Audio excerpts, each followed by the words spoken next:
Herbert Armstrong, born on May 13, 1869, at 23 Princess Square, Plymouth, came from a modest family background. The family later relocated to Edge Hill, Liverpool.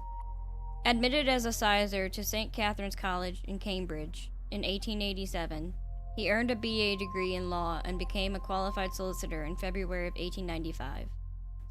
He further obtained an MA from St. Catherine's in 1901. Commencing his legal practice in Liverpool and later in Newton Abbot, Armstrong successfully secured a position in Hay-on-Wye in 1906. In the subsequent year, he entered into matrimony with Catherine Mary Friend, and the couple had 2 daughters, Eleanor and Margaret, and 1 son, Pearson. The Armstrong family took residence in the distinguished Mayfield estate in the village of Cusop Dingle near Hay, where Armstrong managed his law firm, Cheese and Armstrong. Known for his diligent work ethic, he ascended in the town social circles, earning the role of clerk to the justices. Actively involved in the volunteer force, he achieved the rank of captain. When the First World War erupted in 1914, Armstrong, now referred to as Major Armstrong, was called up and ultimately attained the rank of major in the Royal Engineers Territorial Force, serving in France from May to October 1918. Post-war, he continued to be addressed as Major Armstrong.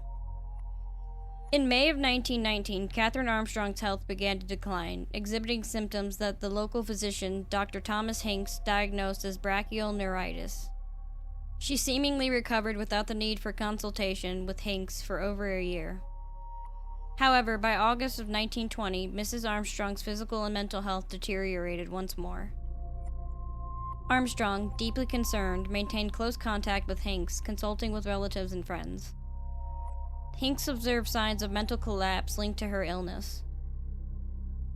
At the end of August, Mrs. Armstrong was admitted to Barnwood, a private mental asylum near Gloucester, exhibiting symptoms such as pyrexia, vomiting, heart murmurs, albumin in the urine, partial paralysis in the hands and feet, loss of muscle tone, and delusions. Mrs. Armstrong's condition improved during her stay at Barnwood, leading to her discharge on January 22, 1921. Unfortunately, her health deteriorated again shortly after returning home, and she passed away on February 22, 1921, at the age of 48. On the death certificate, Hinks, despite being puzzled by her symptoms, attributed her death to gastritis aggravated by heart disease and nephritis. Throughout her illness, Armstrong displayed unwavering concern, sitting by her bedside in the evenings and leaving work early to be with her. While some authors assumed the Armstrongs' marriage failed due to Mrs. Armstrong's domineering attitude, the true nature of their relationship remains unclear. It was commonly believed that Mrs. Armstrong was an unpleasant woman who publicly mistreated her husband. Few attended her funeral, despite local newspapers' descriptions of her as a popular hay lady. However, when separated from her husband due to hospital stays or wartime service, Mrs. Armstrong expressed a desire for the family to reunite. Regardless of the truth, Major Armstrong, having experienced the First World War, engaged in extramarital affairs and made advances towards local girls at dances in Hay. On the day of Mrs. Armstrong's death, the servants closed the curtains as a mark of respect, but Armstrong, upon returning home, promptly opened them again. Oswald Martin stood as Armstrong's sole competitor among solicitors in Hay.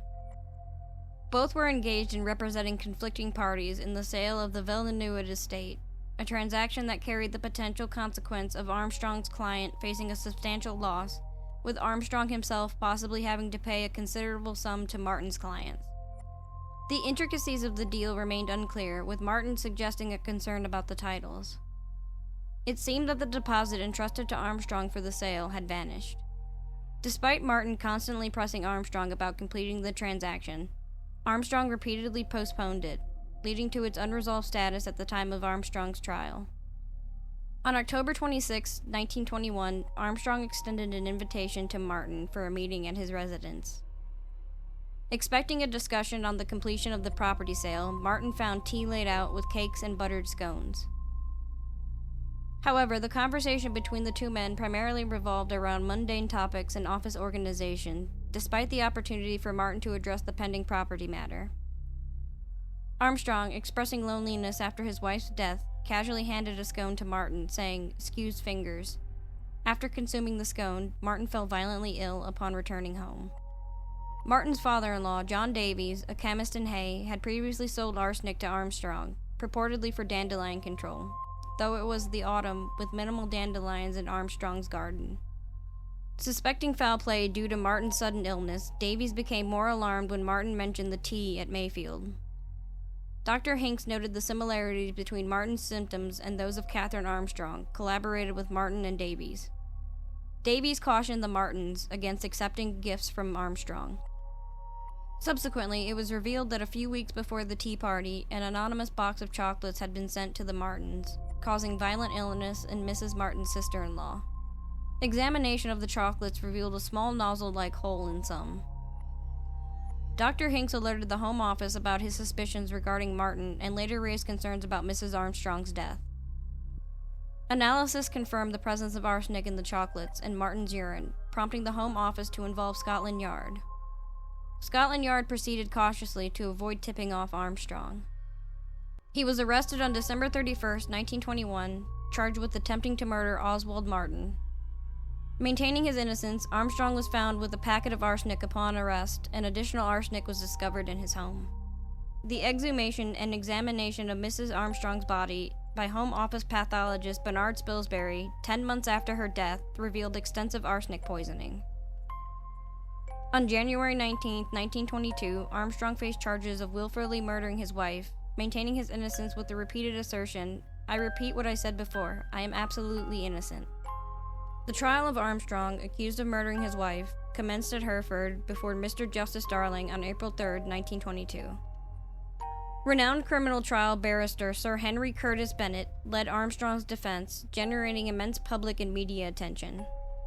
The involvement of Armstrong's business rival and father-in-law among the individuals bringing charges to the police raised suspicions in some quarters, with speculations that Armstrong might be a victim of framing. Despite prevailing belief in the potential acquittal, the prosecution presented a compelling case. Catherine Armstrong's body revealed extensive arsenic poisoning, and the quantity at the time of her death suggested even higher levels. Armstrong's significant purchase of arsenic added weight to the prosecution's argument. The defense faced a formidable task of convincing the jury that Mrs. Armstrong had taken her own life by leaving her bed, descending the stairs, and ingesting arsenic without detection, or that a substantial accidental dose had entered her system. All witnesses affirmed her near-paralyzed state towards the end. Bernard Spilsbury asserted that the fatal dose must have been ingested within 24 hours of death, while Dr. Hinks deemed it absolutely impossible for Mrs. Armstrong to have self-administered the arsenic. Despite the prevailing skepticism, the prosecution presented a robust case, leaving the defense with the challenging task of challenging established beliefs and presenting a plausible alternative scenario to the jury. Armstrong found himself compelled to clarify his practices regarding arsenic, specifically arsenic trioxide, during the trial. He asserted that his routine involved placing small amounts of arsenic in individual pouches, which he then dispensed into the ground near areas prone to dandelion growth. However, his explanation faltered when a small pouch was discovered on his person during his December arrest, with no reasonable justification provided for carrying it, especially during that time of year. Under questioning by Mr. Justice Darling on this matter, Armstrong did not fare well. Post-trial, two potential motives surfaced for Catherine Armstrong's poisoning. First, Armstrong desired a different, more agreeable wife. Second, Catherine had drafted a will in 1917 bequeathing the majority of her estate to their children, excluding her husband. Armstrong presented a new will after her death, granting him control of the estate, but suspicions arose about its authenticity.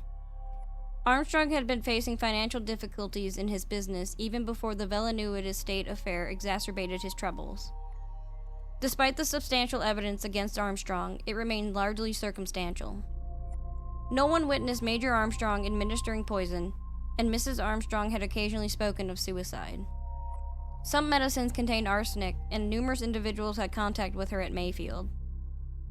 The prosecution failed to establish how Armstrong, and only Armstrong, could have administered the poison. Regarding the Martin poisoning, Oswald Martin's death, aside from buying Armstrong some time, wouldn't have alleviated the Major's business woes. Armstrong never confessed and vehemently maintained his innocence until the end. On April 13, 1922, at Shire Hall, Hereford, he was found guilty of the murder of his wife.